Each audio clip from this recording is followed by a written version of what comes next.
on t'associe quand même à des répertoires de vulgarisation jusqu'à un certain point ou de découverte, parce que là, on a choisi Korngold et Bartók, qui sont des compositeurs européens, respectivement autrichiens et hongrois, mais qui ont migré aux États-Unis au milieu de la Deuxième Guerre mondiale et qui sont devenus des compositeurs hollywoodiens d'une certaine façon, et notamment Korngold, qui était un des derniers, sinon le dernier compositeur romantique autrichien, a imprégné la musique hollywoodienne du post-romantisme. Vraiment, quand tu écoutes, sans le savoir, c'est incroyable. Plusieurs films depuis la Deuxième Guerre mondiale, le post-romantisme ou le romantisme est extrêmement important. Ben, en fait, moi, ce qui m'épate, c'est quand tu écoutes Korngold, puis le concerto pour piano qu'on va écouter, qui va être présenté, mais même... Pour violon, excusez-moi. Oui, pour violon, désolé, excusez, c'est moi, j'ai eu un lapsus, mais bon, le concerto, c'est incroyable parce que tu écoutes Korngold puis tu as l'impression d'entendre du John Williams par bout. Tu sais, tu vois quasiment les séquences. C'est peut-être le contraire, finalement. Oui, mais en fait, oui, non, mais évidemment. Quand tu écoutes du John Williams, tu peux entendre exactement. tu peux entendre du Gustav Holst, du Richard Wagner, du Korngold, beaucoup de Korngold aussi. T'entends en fait ces espèces de ces grandes musiques héroïques sur des paysages ou des, tu sais, c'est incroyable comment. Puis c'est là où je trouve que la vie de Korngold est vraiment peut-être tragique ou en tout cas un peu est émouvante, c'est que lui, il était vraiment sur cette espèce de lancée de jeune prodige, dernier des romantiques, arrive la guerre, fuit de par ses origines juives par ailleurs, mais aussi, c'est quelqu'un qui n'avait pas beaucoup d'affinités, comme Bartók d'ailleurs, avec la droite, donc en fait, le fascisme carrément, et donc il fuit avec rien finalement, sauf leur réputation, arrive là, fait du cinéma, puis dès le départ, le concerto pour violon a été... dès 1900, il arrive dès 1937, il a été écrit, en fait. Donc, à peine un an après son arrivée aux États-Unis, il y avait déjà la poursuite, l'idée de revenir avec une œuvre un peu fondamentale.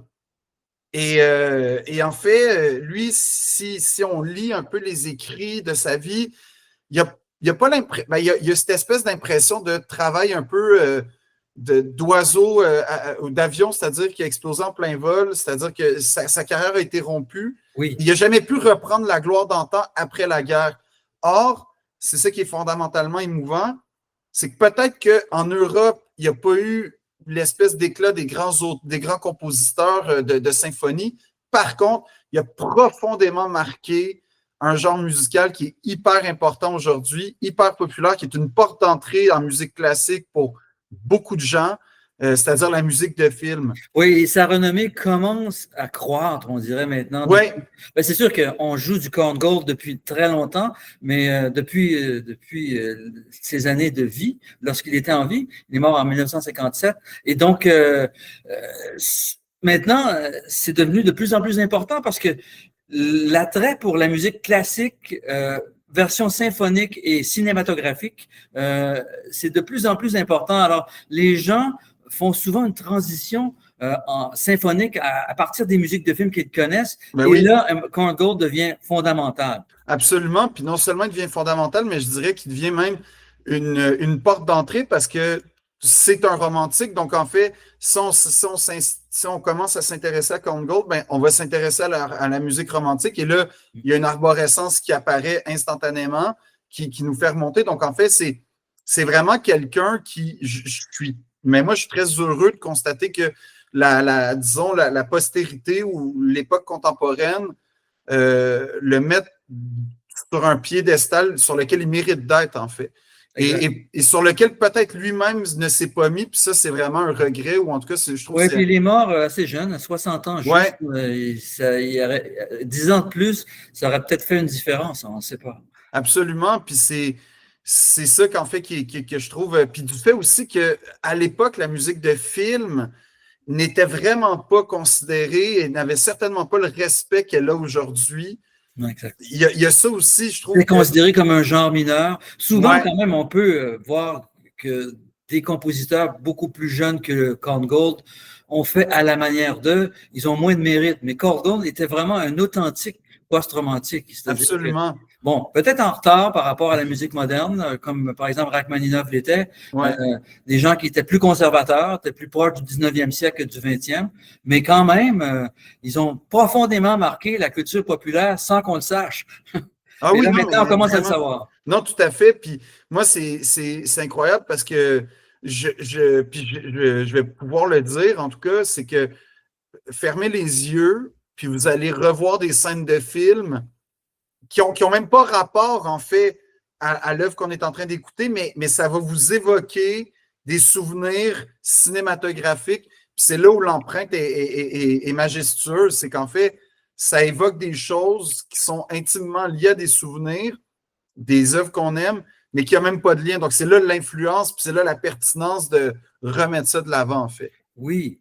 Et en deuxième lieu, il y a une pièce, un concerto de Bartók pour orchestre, qui est Bartók, évidemment, a une notoriété plus grande que Korngold dans l'imaginaire mondial de la musique avancée, pourrait-on dire. Et à cause de plusieurs facteurs, il a été repris beaucoup par la culture rock, ça a dépassé le cercle classique. Absolument. Bartók. Je me souviens à l'époque du groupe Conventum au début des années 80, ils se réclamaient de Béla Bartók. Alors donc on voyait que dans le rock progressif, par exemple, Bartók est important un peu partout. Alors donc, pour toutes ces raisons, Bartók a une beaucoup plus grande réputation, mais il a aussi effectué une transition nord-américaine, c'est-à-dire que son œuvre européenne et son œuvre hollywoodienne ont quand même des nuances, il y a des différences, et c'est très intéressant de découvrir son répertoire pour musique de film.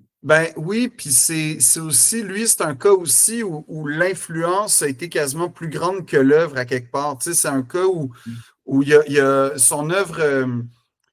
En fait, Bartók, ce que je trouve touchant avec lui, c'est que c'est comment dire, c'est quand il est arrivé aux États-Unis, c'est vraiment une espèce ben, ça a été très, très difficile, sa transition nord-américaine, parce que il part de la Hongrie ou en plus, tu sais, ça, je pense que c'est un détail, mais ça a son importance quand on connaît la psychologie des gens, mais c'est quelqu'un qui a passé sa vie à ratisser les campagnes des Carpates à la recherche de son. Donc, en fait, c'était quelqu'un qui était très, très confortable dans des milieux ruraux. C'était le Alan Lomax de l'Europe, en fait. Alan Lomax étant le musicologue qui avait fait tous les enregistrements terrain des chants de coton afro-américains au début du 20e siècle. Pendant ce temps, Bartók enregistrait tous les folklores de Bulgarie, d'Europe de l'Est, des Balkans. On en recense plus de 10 000, paraît-il. Puis, ce qui est magnifique, c'est qu'il l'utilise dans sa propre œuvre. Donc, en fait, ça, c'est vraiment super. Puis ce qui veut dire que c'est pas juste muséal, tu sais, il le rend vivant. Puis Bartók, donc, c'est quelqu'un qui passe de la campagne des Carpates et tout, puis du prestige quand même des grandes salles européennes de l'Empire austro-hongrois à New York, une ville des années 40 dure. Et en fait, l'adaptation est difficile, puis il est malade, en fait. Il est toute la période nord-américaine, il va finir par en mourir malheureusement, mais il est très malade. Puis il y a une anecdote qui me touche beaucoup, c'est que justement, quand il a reçu la commande pour le concerto pour orchestre, c'est qu'il était victime de rhumatisme et tout. Et dans les 3 semaines, ça a été écrit en quelques jours de composition, paraît-il que sa santé s'est nettement améliorée. Puis en fait, je trouve ça très émouvant de voir ce lien quasiment charnel avec la musique. La guérison et la musique, c'est pas un truc animiste. Il y a vraiment des liens directs qui sont vraiment documentés, hein, c'est clair. Puis ça, c'est de voir comment cette personne-là a été dépossédée parce qu'il arrive là, puis lui aussi, tu sais, l'adaptation et tout, ça a été compliqué, puis c'est l'époque. Donc, en fait, il voulait pas, je pense que c'est un peu ça, ben là, c'est de la psychologie que je fais, mais je pense qu'il voulait pas s'abaisser, entre guillemets, à un sous-genre, mais à un moment donné, il n'y a pas eu le choix. Grosso modo, on peut quand même, au bout du compte, apprécier même cette période. Ben, non seulement on peut l'apprécier, mais je trouve que c'est une période où comment dire, je trouve que c'est peut-être un peu drôle à dire, mais je trouve que c'est une période fabuleuse pour découvrir Bartók parce que pas qu'il c'est pas une question d'autoréférencement, mais presque. C'est-à-dire que souvent dans le concerto pour pour orchestre, excusez-moi, il va utiliser des leitmotivs, il va utiliser des techniques, peut-être pas dans l'idée de la proportion, puis comme, tu sais, son approche très mathématique qu'il avait, qui est très fascinante d'ailleurs, mais on n'est peut-être pas là-dedans, mais c'est une façon de découvrir Bartók parce que c'est comme s'il faisait, on est quasiment, mais je vais l'utiliser vraiment de guillemets, on est quasiment dans une œuvre testament. C'est pas le cas parce que c'est pas vrai, mais dans le sens où il y a une espèce de récapitulatif de ce qui lui importait, de ce qui le touchait, de sa méthodologie. Puis je trouve qu'effectivement, c'est qu'on découvre sa sensibilité, puis sa sagesse, puis sa maîtrise avec ses œuvres nord-américaines, qui permettent d'aller dans les œuvres européennes qui sont parfois plus techniques, plus poussées, plus pointues. Ouais, parce que des fois, du Bartók, c'est pas évident à apprécier de facto. Ben, on s'habitue. Quand tu as un esprit rock un peu, là, ouais. tu vas y arriver plus rapidement. Oui, exact. Mais c'est ça. Mais tu sais, je ne suis pas sûr de commencer par Bartók. Si on me dit découvre la musique classique. Non, c'est de la musique moderne, en fait. Ouais. C'est vraiment un des grands compositeurs modernes. C'est vraiment pas un post-romantique. Non. Bartók, c'est un moderne comme Stravinsky, comme Shostakovich. C'est des gens qui n'ont pas rompu complètement avec le passé, mais qui ont vraiment une empreinte très moderne de manière générale. Ah oui, absolument. Puis qui ont laissé justement cette empreinte-là. Puis à travers beaucoup de genres, donc, et différentes disciplines artistiques. Donc, en fait, effectivement, c'est ce qui assure ça. Puis, tu sais, moi, il y a une histoire qui me touche avec Bartók, c'est que c'est un moderne au point où puis ça, c'est vraiment un truc biographique, mais que je trouve qui en dit long, c'est que dès qu'il a senti, étant de l'Empire austro-hongrois, donc lui, il était vraiment aux premières loges, un peu comme Korngold à la montée du nazisme et du fascisme. Oui, absolument.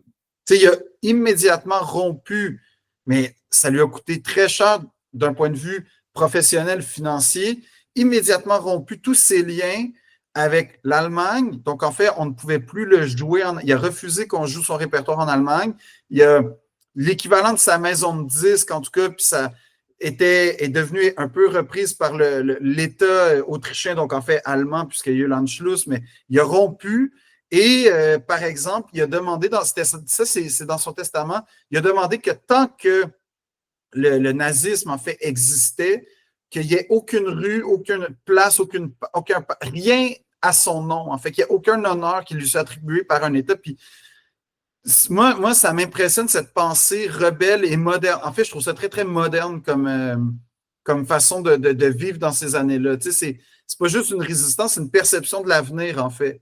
C'est-à-dire qu'il y avait conscience que son nom, même si c'était d'un point de vue strictement professionnel, allait être associé d'une quelconque façon à quelque chose, une chose à laquelle il ne voulait pas être associé. Exact. Comme le nazisme a associé des compositeurs comme Richard Wagner. Exact. Même repris, récupéré, puis instrumentalisé. Mais lui, donc, il avait cette vision, ce qui parle de la modernité, puis même dans son ethnomusicologie, il y avait l'idée de la disparition. Donc, en fait, il fallait faire quelque chose pour l'avenir. Puis ça, pour moi, c'est vraiment la trace de quelqu'un qui a une vision de la modernité qui l'incarne à 100%. C'est ça, exact. Votre 60 minutes en apéro symphonique, est-ce que c'est une exécution, une version réduite du programme qui va avoir lieu le lendemain à la Maison symphonique? En fait, non, c'est le programme intégral. Puis moi, dans le fond, le lendemain, c'est le même concert sans moi. Donc, donc il n'y a pas de changement.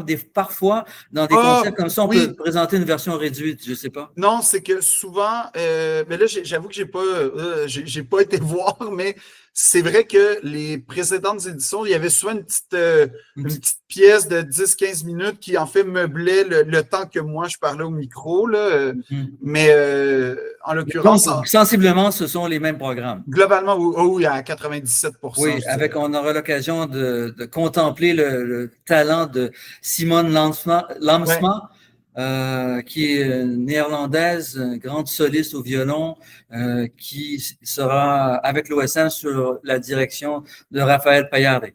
Ouais. C'est super, c'est vraiment la totale mardi prochain et mercredi.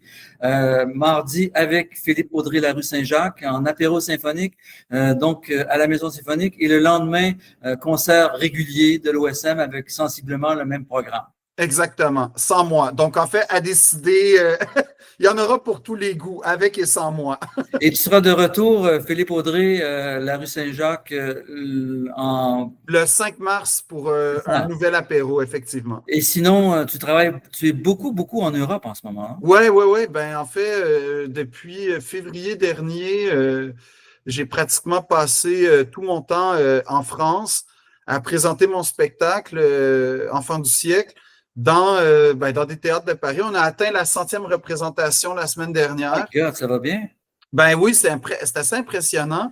Là, je le dis, je ne veux pas avoir l'air vaniteux, mais c'est vraiment un truc, c'est une statistique qui, moi, m'a subjugué. Puis oui, donc en fait, l'Europe, en fait, je fais le chemin inverse de Bartok et Korngold d'une certaine façon, c'est que je quitte l'Amérique pour aller voir explorer l'Europe.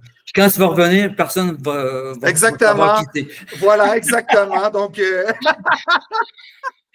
non, on bouclera la boucle de cette façon-là. C'est peu probable. Je pense pas que c'est ça qui va se passer, mais donc tu es dans un cycle européen pour encore un moment. Oui, au moins jusqu'au, je dirais, printemps-été prochain, ouais. Ouais. Puis après ça, tu seras de retour au Québec pour poursuivre. Ben, je l'espère parce que je reste. Ma vie est ici, donc. Oui, c'est sûr que le marché est beaucoup plus considérable en France aussi. Oui, puis c'est. Mais ta vie est au Québec pour toi. Oui, non, puis c'est indéniable. Tu sais, tout ce qui m'importe dans la vie est au Québec. Tu sais, je vais le dire comme ça. Là, donc, tous les fondamentaux de mon existence sont là. Donc, c'est important pour moi. Puis c'est un peu, tu sais, la France, il y a un petit côté un peu candide, c'est-à-dire que j'y vais d'opportunité en opportunité, mais je peux pas dire que je suis dans une démarche vraiment affairiste, tu sais, vraiment. C'est pas un plan de carrière très rigoureux. Non. C'est plus ça se passe et on y va. Voilà, un peu comme une date. Tu sais, ça va bien, on continue. Puis Exact. Des fois, ça dure très longtemps. Ouais. Généralement, non. Ben, on verra. C'est l'avenir qui le dira. OK, cool. Parfait. Merci beaucoup. Ben, ça fait plaisir. Merci beaucoup, Philippe Audrey.